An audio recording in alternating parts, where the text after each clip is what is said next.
Thank you all very much. This is quite an evening.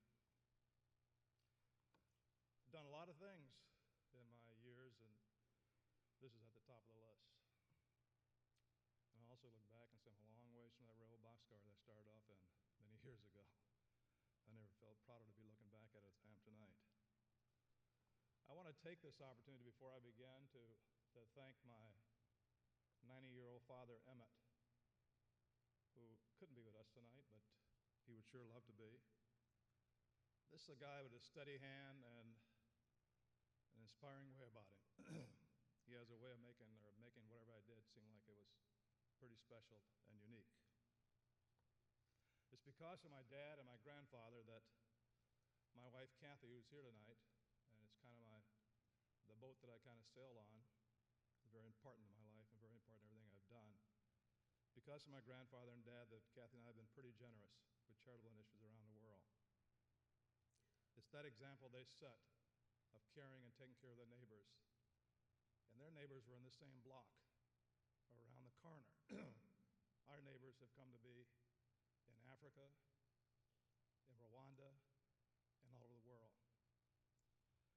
I was surprised, excuse my voice here a bit, I was surprised to be selected for this incredible honor, frankly, because I've been away from Illinois a lot.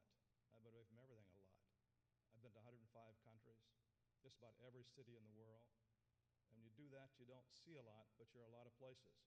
So when Edwardsville or Illinois calls me back and say they want to say they appreciate what I've done, it's a shock.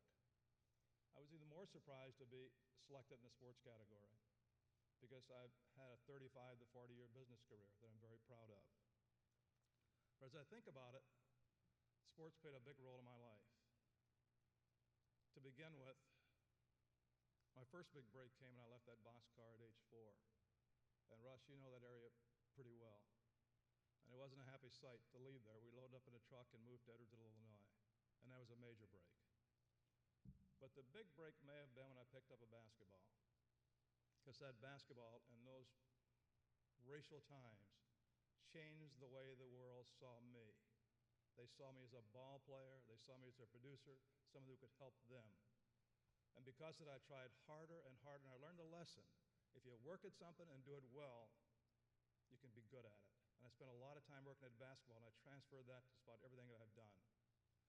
This third big break may have been, though, even bigger than the basketball. At age 12, I read my first book. I'll never forget, the book was Snowbound by John Greenleaf Whittier. And reading that book started me to dream and to think about possibilities and what could be.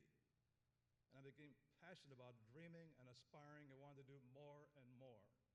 But the book got me started. The book got me started. Those are 3 big turning points in my life. As I moved on through life, I made the decision to go to the University of Illinois, and that was an important move for me to make, because staying within the confines of Illinois allowed me to utilize the support systems and the people who've always been so good with me and for me. I had a teammate who's here tonight, by the way, Dave Downing, who told me, he said he had one regret.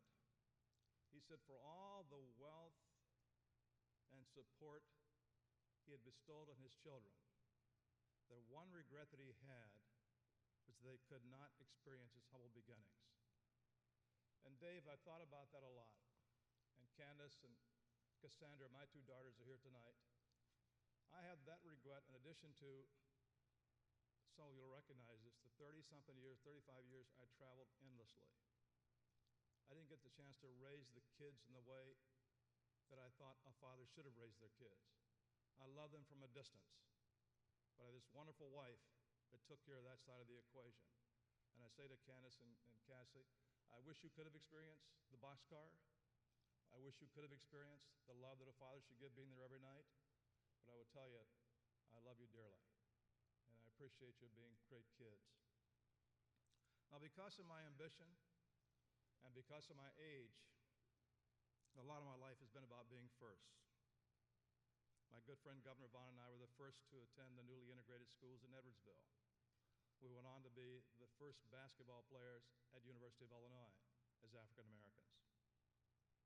And because we took our academics seriously, we were the first to graduate on time, on schedule, as basketball players out of that program. After about 4 or 5 years of professional basketball, I realized that life was a bit more complex than just shooting a basketball and being able to dunk occasionally. And I decided I should get out of there and start moving into another line of work. And that's when I started attending university. I went to Wharton, University of Detroit, University of South Florida, and I began to try to bridge the gap between being an athlete and a sports obsession and becoming a business person. And that took some adjustments. I tackled a challenging business career.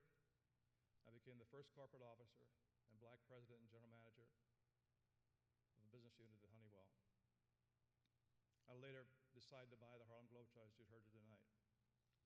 I reflect on all this to make a point that these first happened because of Brown versus Board of Education, Executive Order 11246, and the natural progression of democracy.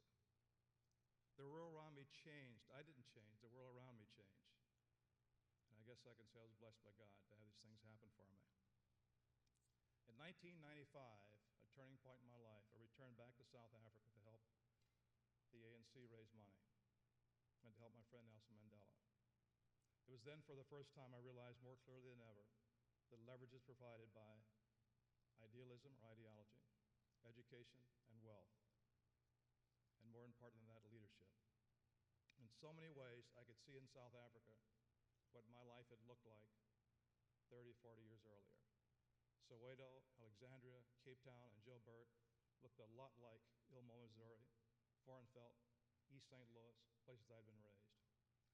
I also could tell that within those children in South Africa, there was the hope to move from those situations, the hope to move out of that situation and build a better country.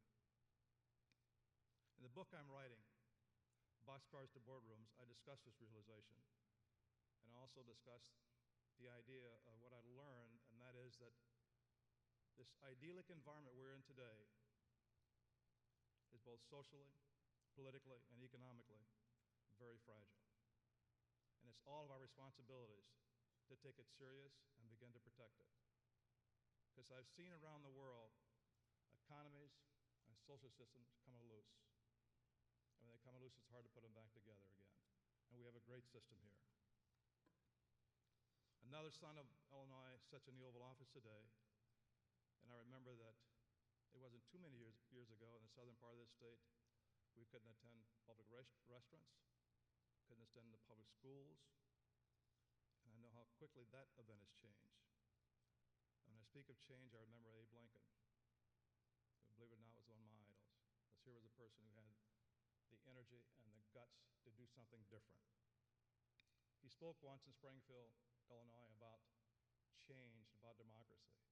He talked about democracy being a process and not a goal. When he said that, he said, as a nation of free men, we must live through all times. And I interpret that to say there will be ups and downs in this process we're going through with democracy. We've got to live through that. He went on to say that the road to perfection, I think he viewed democracy as perfection. It's most often slow and always uneven. Now, when I was touring with the Harlem Globetrotters, and the last story I'll tell you, I was in Warsaw, Poland.